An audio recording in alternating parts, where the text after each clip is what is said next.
Ce n'est pas rien, c'est une grande fierté. Le travail commence à payer, les jeunes s'entraînent dur et commencent à ramasser des médailles. On commence à être vraiment respecté au niveau africain. Donc vraiment, je suis vraiment fier de cette équipe.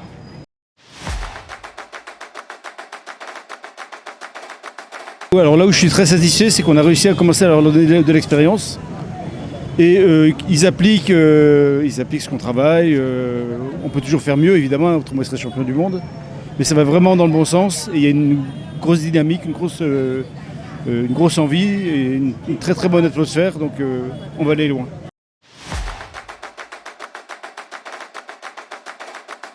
Ça représente un grand honneur pour moi. Déjà du fait d'avoir représenté le pays et du fait d'avoir honoré le drapeau. Déjà, c'est une fierté. Et là, je suis fier.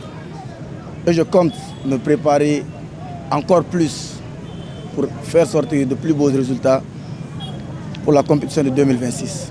Inch'Allah. Je vais redoubler d'efforts, m'entraîner conséquemment. Le travail, ça fait que commencer. Là, on n'est qu'au début. Parce que là, c'est ma première sortie. Je compte travailler encore plus la prochaine fois.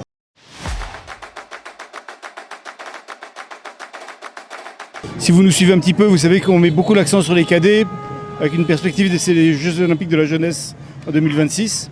Donc le gros de notre délégation était constitué de cadets.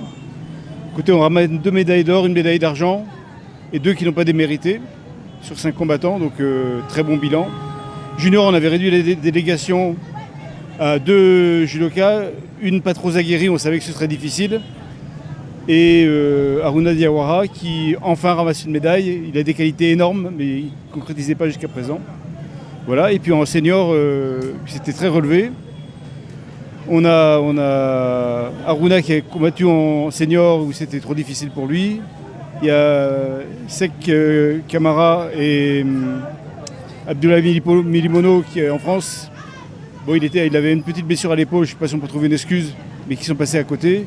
Par contre, une grande satisfaction avec notre lourd, Moustapha Fofana, qui prend la médaille de bronze en mettant un très très beau hippon au judoka congolais qui était pourtant physiquement très dur.